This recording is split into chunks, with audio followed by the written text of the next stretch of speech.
Hey everybody. I showed this off maybe 2 years ago, but have since improved the process and my own processing. So let's dig into what I have going on. Essentially, Bitwig will allow you to drag groups between projects. You can do it between tabs like this. So I could like grab this and drag it up here and drop it in there. Or I could come over here, file browser, and then go to recent projects, go into the file with the breaks, and you can see 174, come down to 174 like this, up here, doom, all those, all my 170s, 165. I could pull just the hats out if I wanted. It wouldn't have the group processing, but I could pull just my tops from some of these. You can see I have a project with 3 of them layered here. I'll show that to you real quick. Put right there.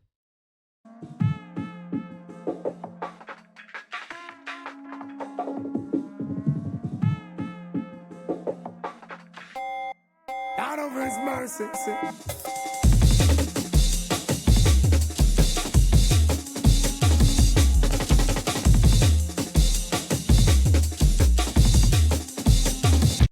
Okay, so I put that together really fast. And then I put by the end of the day, I like to use buses. So this is where I put my parallel compression. See? So just the brakes. But you could separate it if you wanted, like just, the 3 different brakes into one compressor, different levels. I didn't want to. The same thing here. I have brakes from this file I pulled out, kind of played with a little bit. These are just hats. Okay. See how I have a break I pulled out and just made into some hats?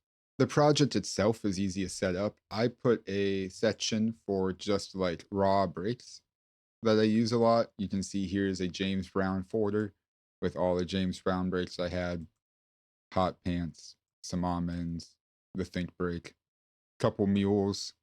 You're right. I'll probably put more in here as time goes on. And then you can just process in whatever BPM you're feeling. I deactivate all the groups when I'm done, so it loads fast. You can use your previous breaks to make new breaks, which is fun. Check this out. So here's a break I made in 140. I think I used 3 different break beats together, made one. Right? Some nice 140. Okay, let's give that a bounce. We can deactivate that. And then I like to keep everything organized so I have a record of where things came from. So I'll probably name this like palm, pants, papa, stretch. Come down here, put it on repitch. Okay, we're at 140. Now look at that tempo. You can see I have the BPM modulated down here to line up with my cue markers.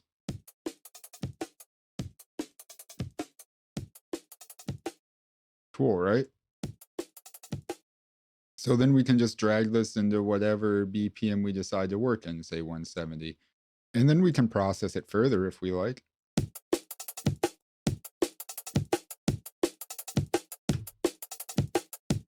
Let's do a halftime.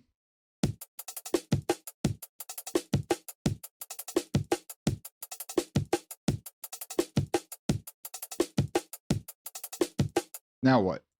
Well, I could use something I made before, or I could grab something from over here, like a raw break, or I could grab a generator like a 909. Let's do that.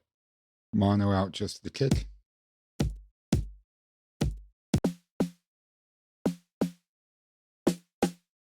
I don't think it's going to work. I give up. We're going to do this. We're going to get some texture, some high-end texture.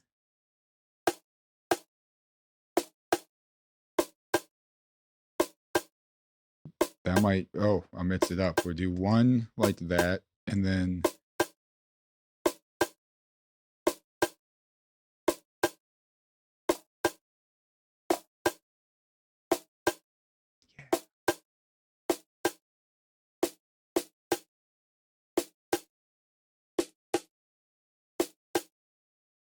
yeah. I don't know why, but this makes me happy.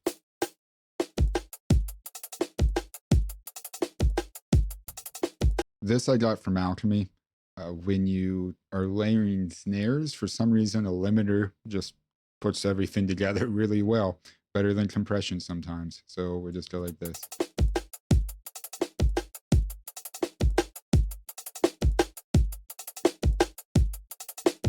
Come on.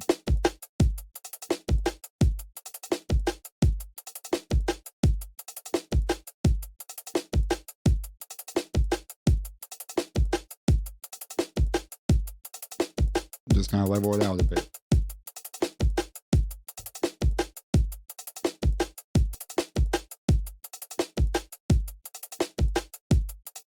Oh, what do I want to do with the hat? I want to leave this as it is. So I can be super destructive. I'm going to duplicate it and just have my way with this break. Let's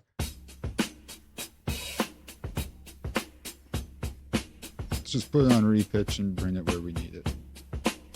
Which I think is 170. There it is.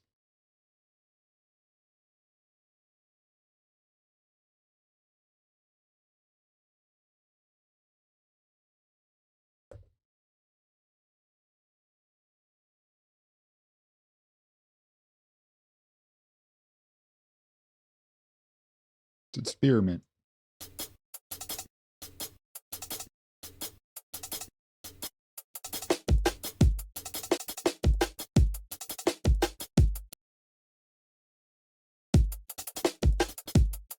Yep. Okay. There it is.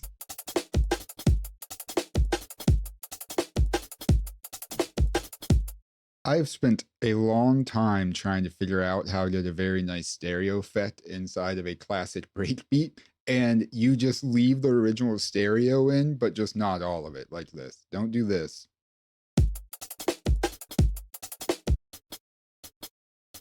Okay, do this. Or maybe that. Yeah, a little less. Lost stereo. I'm doing the same thing here, just in earlier processing. And you can see there should be a little more stereo in the snare. Yeah. So maybe up here that's like...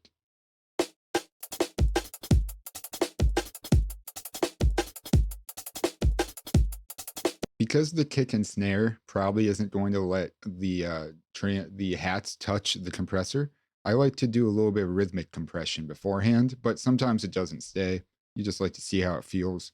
See, I don't want the compressor to come all the way back up at the end of the hit here. I'm trying to get that, see that, instead of going like this.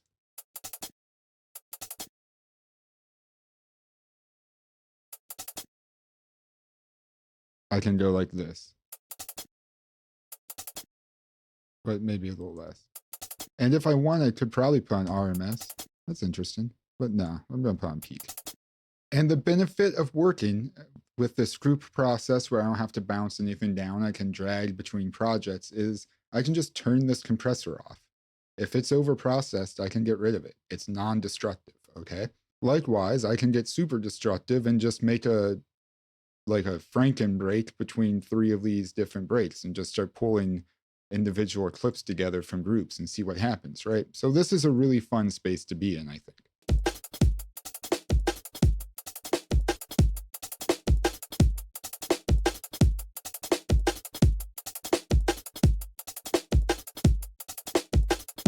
Put some slap back in here, okay? So instead of using reverb, I'm just going to put like a little bit of a single echo. Yeah, it's just enough.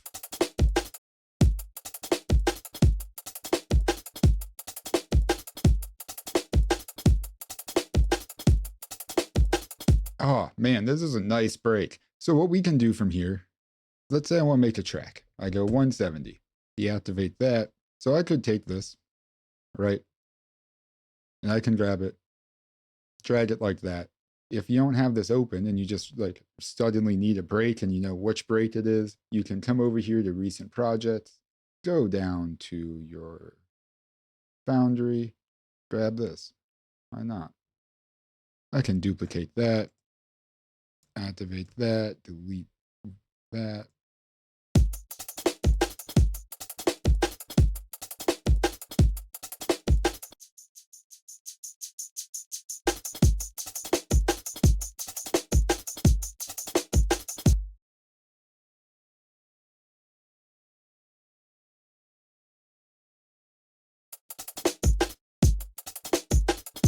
Yeah.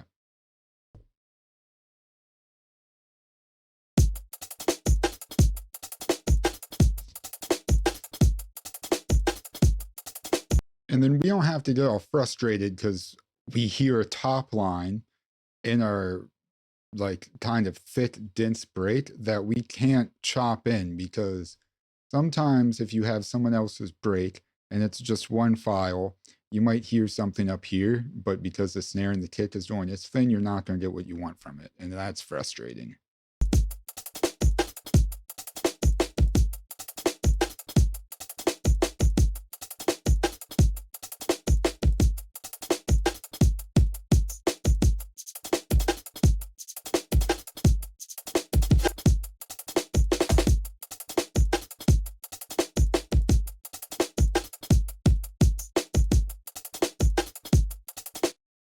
It just happens so fast once you have a file like this, okay?